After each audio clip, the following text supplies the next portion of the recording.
નમસ્કાર, આપ જોઈ રહ્યા છો જેકેએસ ન્યૂઝ ગુજરાતી. વાત કરીએ તો અમરેલી લોકસભા બેઠકની ચૂંટણીનું મતદાન પૂર્ણ થયા બાદ આજે પ્રથમ વખત કોંગ્રેસની કાર્યકર્તા આભાર દર્શન મિટિંગનું આયોજન કરવામાં આવ્યું છે. આ કાર્યક્રમમાં જિલ્લા કોંગ્રેસ પ્રમુખ પ્રતાપ દુધાતે નિલેશ કુંભાણીના નિવેદન પર પલટવાર કરતા વધુ એક વિવાદ સર્જાવાની શક્યતા છે. સમગ્ર વાત કરવામાં આવે તો અમરેલી લોકસભા બેઠકની ચૂંટણીનું મતદાન પૂર્ણ થયા બાદ આજે પ્રથમ વખત અમરેલી જિલ્લા કોંગ્રેસ કાર્યાલય ખાતે ઇન્ડિયા ગઠબંધનની આભાર દર્શન બેઠક મળી હતી, જેમાં આ બેઠકમાં માજી સાંસદ વીરજીભાઈ ઠુમર, ઉમેદવાર જેનીબેન ઠુમર તેમજ જિલ્લા કોંગ્રેસના પ્રમુખ પ્રતાપ દુધાત સહિતના આગેવાનો, કાર્યકરો મોટી સંખ્યામાં ઉપસ્થિત રહ્યા હતા. આ બેઠકમાં સંબોધતા જિલ્લા કોંગ્રેસ પ્રમુખ પ્રતાપ દુધાતે કાર્યકરોનો આભાર માનવાની સાથે કોંગ્રેસ પાર્ટીને આગામી રણનીતિઓ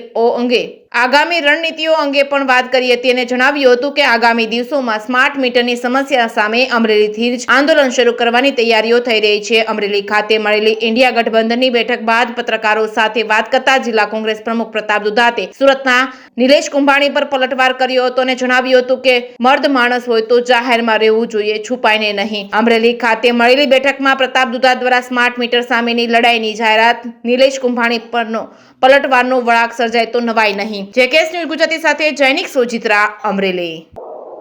આજે કોંગ્રેસ કાર્યકર્તા ઇલેક્શન પૂર્ણ થયા પછીનો આભાર દર્શન કાર્યક્રમ રાખવામાં આવ્યો. બધા જ જિલ્લાના કોંગ્રેસ કાર્યકર્તાનો સવિશેષ આભાર. સંસ્થાઓ, સામાજિક સંસ્થાઓ, ટ્રસ્ટી સંસ્થાઓ, બધી સંસ્થાઓનો આભાર અને ખાસ કરીને મારા મીડિયા ભાઈઓનો સહૃદયથી આભાર કે આ ઇલેક્શન કેમ્પેનિંગની અંદર ઇલેક્શન જે લડાણું એ અમરેલી જિલ્લાનું અનેરું ઇલેક્શન લડાણું અને તાકાતથી લડાણું. અહીંયા પરેશભાઈની ખોટ વર્તાતી હતી જે રાજકોટ લડતા હતા અને બધી જ અમારા ખંભા ઉપર જવાબદારી હતી અને અમરેલીના જિલ્લાની જનતાએ તાકાતથી કોંગ્રેસ પાર્ટીને ઇલેક્શન લડાવવામાં મદદ કરીશ, ત્યારે બધાનો હૃદયથી આભાર માનું છું. ને પછીની જવાબદારી 4 તારીખની રિઝલ્ટ બાદ કોંગ્રેસ કાર્યકર્તાને એક નવી દિશામાં લઈ જવાની મેં પહેલ કરવાનો પ્રયત્ન કર્યો છે અને રોજે ઇલેક્શન લડતા હોય ત્યારે જ પ્રજાની વચ્ચે નહીં, પણ કોંગ્રેસની જે નૈતિક જવાબદારી બને છે કે લોકોને પડતી મુશ્કેલીઓમાં લોકોની વચ્ચે રહેવું.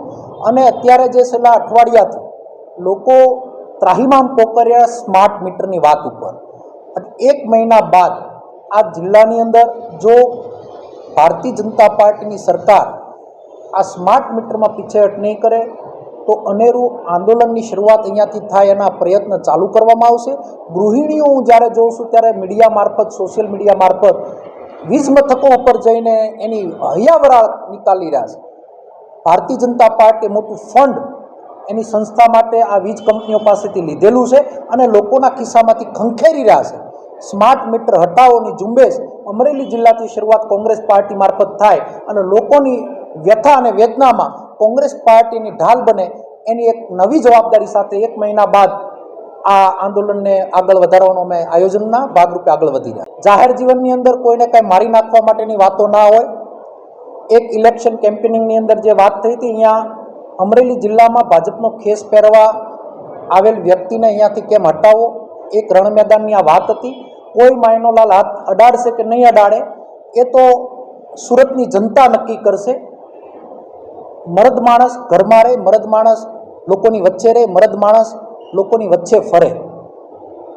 મીડિયા પ્રેસ કોન્ફરન્સ કર્યા પછી માયનોલાલ કોઈ હાથ અડાડશે કે નહીં અડાડે એ વ્યક્તિ મિની બજારમાં જાય, એ વ્યક્તિ લોકોની વચ્ચે જાય, ત્યારે જ ખબર પડશે કોણ એને હાથ અડાડશે, કોણ નહીં અડાડે. એ સુરત છે, સુરતની જનતા છે.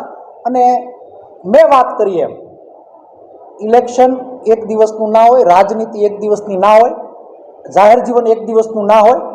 જાહેર જીવનની અંદર વાર પર પલટવાર થતી હોય. આવનાર સમય નક્કી કરશે કે આગળ શું થવાનું છે.